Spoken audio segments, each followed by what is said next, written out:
Halo teman-teman, kami mahasiswa dan mahasiswi dari Universitas Katolik Musikaritas Palembang ingin menjelaskan materi oligopoli bab 17 mata kuliah Teori Ekonomi Mikro yang diambil dari buku Teori Ekonomi Mikro edisi 7 dari penerbit Salemba 4. Pertama-tama, perkenalkan anggota kelompok kami yang terdiri dari saya sendiri Albert Chandra dan juga Michelle Veronica sebagai pengisi suara, serta yang terakhir adalah Rizky sebagai editor.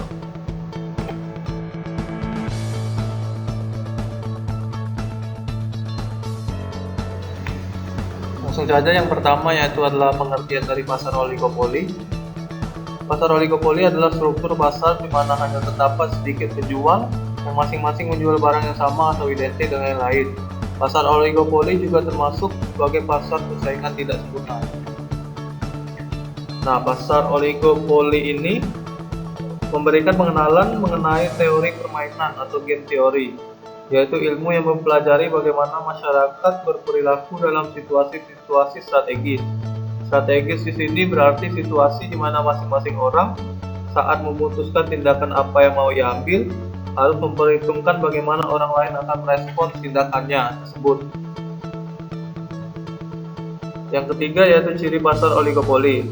Yang pertama adalah beberapa penjual di pasar yang umumnya kurang dari 10 dan juga memiliki banyak pembeli. Yang kedua yaitu barang yang diperjualbelikan oleh penjual di pasar oligopoli relatif sama namun terdiferensiasi. Contohnya sabun mandi dengan berbagai aroma dan bentuk. Yang ketiga yaitu masing-masing penjual bersaing dengan ketat dengan penjual lainnya dalam bentuk promosi besar-besaran dan perang harga. Yang keempat, sistem harga yang kaku di pasar oligopoli. Maksudnya dari ini adalah perilaku satu perusahaan menjadi sangat terasa pengaruhnya bagi perusahaan lain dalam strategi menentukan harga. Untuk memahami lebih lanjut tentang perilaku oligopoli, mari kita lihat suatu oligopoli dengan dua anggota saja, yaitu disebut juga dengan pasar duopoli.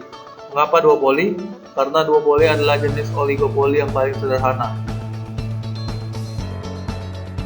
Nah, berikut ini adalah contoh dari pasar duopoli. Yang pertama, ada Apple dan Microsoft yang menguasai industri elektronik. Yang kedua adalah Visa dan Mastercard yang menguasai pasar kartu kredit yang sering kita gunakan pada saat ini. Yang ketiga adalah Boeing dan Airbus yang menguasai pasar penerbangan dalam maskapai-maskapai. Selanjutnya adalah kompetisi, monopoli, dan kartel. Langsung saja di sini terdapat ada beberapa poinnya, yaitu yang pertama adalah kolusi. Kolusi adalah persetujuan antara perusahaan-perusahaan dalam pasar mengenai jumlah dan harga. Nah, dalam ini perusahaan-perusahaan sebaiknya melakukan kolusi karena perusahaan-perusahaan tersebut dapat memaksimalkan keuntungan yang bisa didapat dan dapat membuka kemungkinan monopoli perdagangan dalam bidang yang dia perjualbelikan. Yang kedua adalah kartel. Kartel adalah sekelompok perusahaan yang bergerak dalam satu kesatuan. Suatu kartel harus sepaham mengenai jumlah produksi total dan juga jumlah produksi masing-masing anggotanya. Terus yang ketiga adalah bagaimana suatu kartel dapat memonopoli perdagangan. Suatu kartel dapat memonopoli perdagangan jika semua perusahaan dalam pasar oligopoli tersebut bergabung dalam kartel. Namun ini jarang sekali terjadi karena berbagai macam faktor seperti ego produsen dan lain-lain.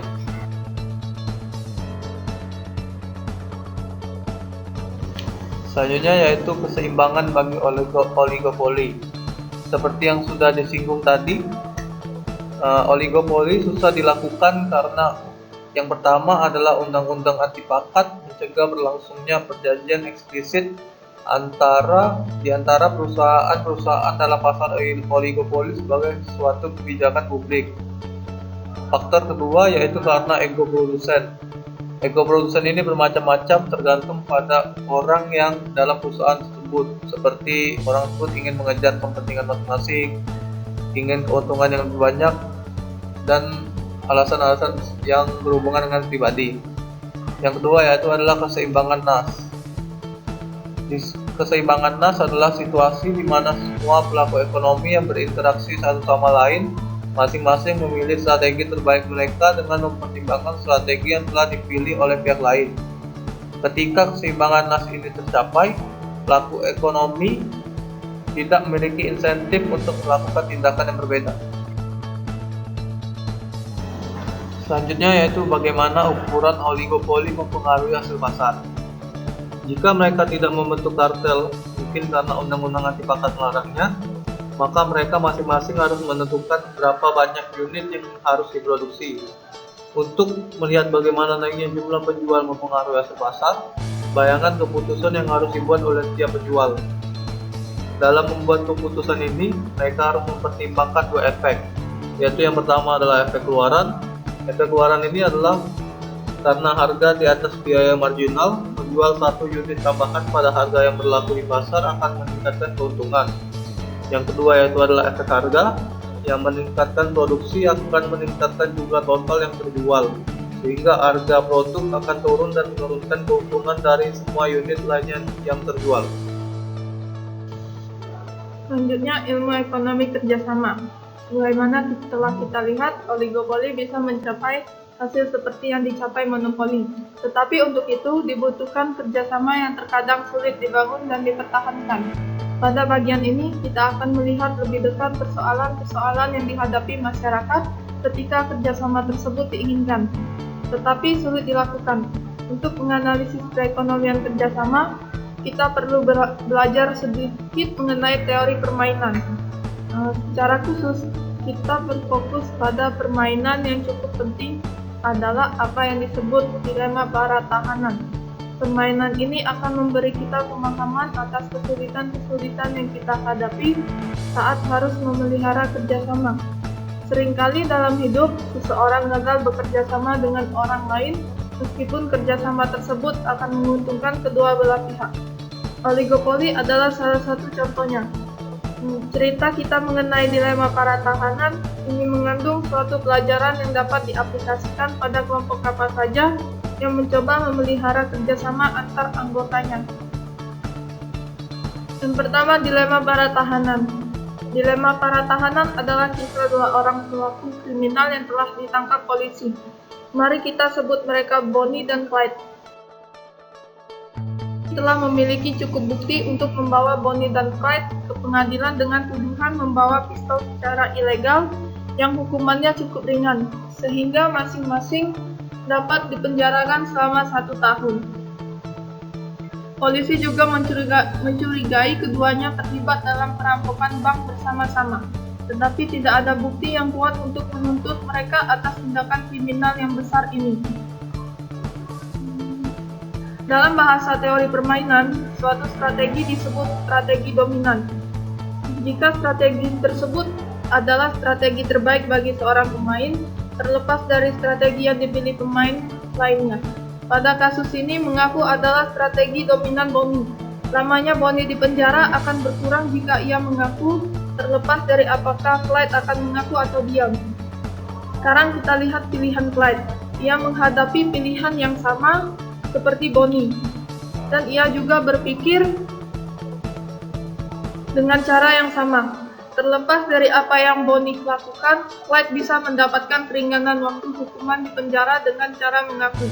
Dengan kata lain, mengaku juga merupakan strategi dominan Clyde. Dari tabel tersebut dapat dijelaskan ada istilah strategi dominan. Itu strategi terbaik terlepas dari pilihan orang lain. Bonnie mempunyai strategi mengaku. Karena kalau Clyde diam, Bonnie bisa bebas, tetapi juga jika Clyde mengaku, dia hanya mendapat hukuman 8 tahun. Jika Bonnie diam, dia kemungkinan besar akan 20 tahun dan kecil hukumannya 1 tahun karena Clyde ingin bebas juga. Jadi pada akhirnya, keduanya sama-sama mengaku yaitu mendapatkan hukuman 8 tahun. Tapi mereka kecewa karena andai mereka menepati janji mereka berdua, hukumannya bisa menjadi 1 tahun. Tapi apa ada jaminan jika mereka akan menepati janji? Karena balik lagi, tiap orang akan mengincar kepentingan masing-masing. Karena dari itu, susah mau mendapat keuntungan bersama lewat kesepakatan, karena mereka lebih memperhatikan kepentingan individu di saat-saat yang sulit. Bisa dikaitkan dengan oligopoli dan monopoli. kasus ini adalah bahwa susah untuk pelaku oligopoli mendapat keuntungan monopoli lewat kerjasama. Yang kedua, oligopoli sebagai bentuk dilema para tahanan. Apa hubungannya dilema para tahanan dengan pasar dan persaingan tidak sempurna? Ternyata permainan yang dilakukan para oligopoli dalam mencapai hasil monopoli dapat disamakan dengan permainan dilema para tahanan. Ingat kembali pilihan yang dihadapi Jack dan Jill. Setelah negosiasi panjang, dua pemasok air ini setuju untuk memproduksi 30 galon sehingga harga akan tetap tinggi dan secara bersama mereka akan mendapatkan keuntungan maksimal. Setelah mereka setuju soal tingkat produksi, bagaimanapun mereka harus memutuskan apakah akan tetap bekerja sama dan mempertahankan perjanjian ini atau menolaknya dan memproduksi pada tingkat yang lebih tinggi. Gambar 2 akan memperlihatkan bagaimana keuntungan dari dua produsen ini bergantung kepada strategi yang mereka pilih. Dari tabel tersebut dapat dilihat bahwa perjanjian awal mereka sama-sama memproduksi 30 galon. Itu produksi paling rendah. Jack mengingkari janji. Jack memproduksi 40 galon agar ia dapat mendapatkan keuntungan 2.000. Jadi otomatis Jill mendapat keuntungan 1.500 dari 30 galon dan itu membuat Jill tidak senang. Jill akan memproduksi 40 galon juga dan menyebabkan keuntungan Jack dan Jill menjadi 1.600. Bisa dilihat, andai mereka tepat janji, pasti untungnya bisa sama-sama 1.800. Tapi karena salah satu mau mendapatkan untung lebih, ujung-ujungnya mereka mendapat keuntungan yang menurun. Jadi, penetapan harga itu sulit dilakukan karena kecenderungan untuk berlaku curang. Yang ketiga, ada contoh lainnya dari dilema para tahanan. Yang pertama adalah ada contoh perlombaan senjata yang dilakukan oleh AS dan Uni Soviet. Yang kedua, ada permainan sumber daya milik bersama. Yang keempat, dilema para tahanan dan kesejahteraan masyarakat. Materi ini menjelaskan banyak situasi dalam kehidupan dan menunjukkan bahwa kerjasama seringkali sulit dijaga meskipun kerjasama dapat menguntungkan semua pihak. Sebenarnya hasil monopoli adalah baik bagi para pelaku oligopoli, tetapi buruk bagi masyarakat karena hasil inilah yang memaksimalkan surplus total. Jadi, dilema para tahanan adalah dilema bagi para tahanan, tetapi dapat menjadi keuntungan besar bagi orang lain.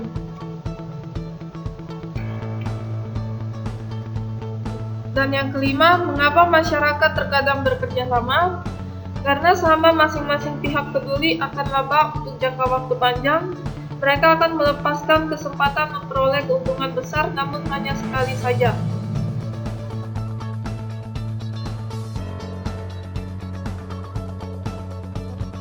Materi ketiga adalah materi kebijakan publik terhadap oligopoli. Yang pertama, pembatasan perdagangan dan undang-undang anti pakar. Satu cara kebijakan publik menghindarkan kerjasama perusahaan-perusahaan oligopoli adalah melalui undang-undang. Pada umumnya, kebebasan untuk membuat kontrak adalah suatu bagian inti dari perekonomian masyarakat. Bisnis dan rumah tangga menggunakan kontrak untuk mengatur perdagangan yang saling menguntungkan. Dalam melakukan hal ini, mereka mengandalkan sistem peradilan untuk menegakkan kontrak-kontrak yang telah mereka buat. Yang kedua, kontroversi mengenai kebijakan anti pakar. Seiring berjalannya waktu, timbul banyak kontroversi seputar pertanyaan mengenai perilaku apakah yang seharusnya dilarang oleh undang-undang antitrust. Sebagian besar komentator setuju bahwa perjanjian pengaturan harga antara perusahaan yang saling bersaing seharusnya dinyatakan legal. Tapi, undang-undang antitrust ini telah digunakan untuk melanggar praktik-praktik bisnis tertentu yang dampaknya tidak terlalu nyata. Berikut adalah 3 contohnya. Contoh yang pertama, penetapan harga jual eceran. Satu contoh praktik bisnis yang kontroversial adalah penetapan harga jual eceran. Bayangkan jika Super Duper Elektronik menjual mesin pemutar DVD kepada toko-toko pengecer seharga $100. Jika Super Duper meminta penjual eceran itu menjual barangnya kepada konsumen seharga $150, maka dinyatakan bahwa Super Duper terlibat dalam praktik penetapan harga jual eceran. Siapa saja penjual eceran yang menjual kurang dari $150 akan melanggar kontraknya dengan Super Duper. Contoh yang kedua, penetapan harga terlalu rendah. Perusahaan-perusahaan yang mempunyai kekuatan pasar biasanya menggunakan kekuasaannya untuk meningkatkan harga di atas tingkat kompetitifnya. Tetapi, haruskah para pembuat kebijakan peduli jika perusahaan-perusahaan ini justru mengenakan harga yang terlalu rendah? Pernyataan ini menjadi inti perdebatan kedua mengenai kebijakan anti-pakat. Bayangkan, suatu perusahaan penerbangan yang besar, sebutlah Coyote Air, memiliki monopoli atas beberapa rute tersebut. Kemudian, Roadrunner Express masuk ke pasar dan mengambil 20% bagian pasar tersebut, dan 80%-nya dikuasai oleh Coyote Air. Sebagai respon terhadap kompetisi ini, Coyote memulai menurunkan harga tiketnya. Sebagai analisis anti-pakat berpendapat bahwa tindakan Coyote ini bisa menjadi anti-kompetitif. Pemotongan harga bisa jadi dimaksudkan untuk membuat Roadrunner keluar dari pasar sehingga Coyote dapat menguasai kembali monopolinya dan kembali meningkatkan harga tiketnya. Tindakan semacam ini disebut praktik penetapan harga terlalu rendah. Contoh yang ketiga, penggabungan produk. Contoh ketiga adalah penggabungan produk ini, misalkan perusahaan McMoney Movies memproduksi 2 buah film baru, yaitu The Avengers dan Hamlet. Jika McMoney menawarkan para pemilik bioskop untuk memutar kedua film itu dengan harga untuk satu film saja, alih-alih terpisah, studio ini dikatakan menggabungkan kedua produknya.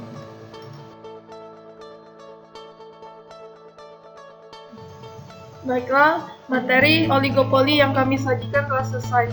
Sekarang kami telah menyiapkan kuis singkat berisi 10 pertanyaan untuk teman-teman sekalian. Jika teman-teman ingin menjawab, bisa dijawab di kolom komentar. Dan jika ada yang salah, teman-teman bisa melihat jawaban yang benar pada kolom deskripsi di bawah ini.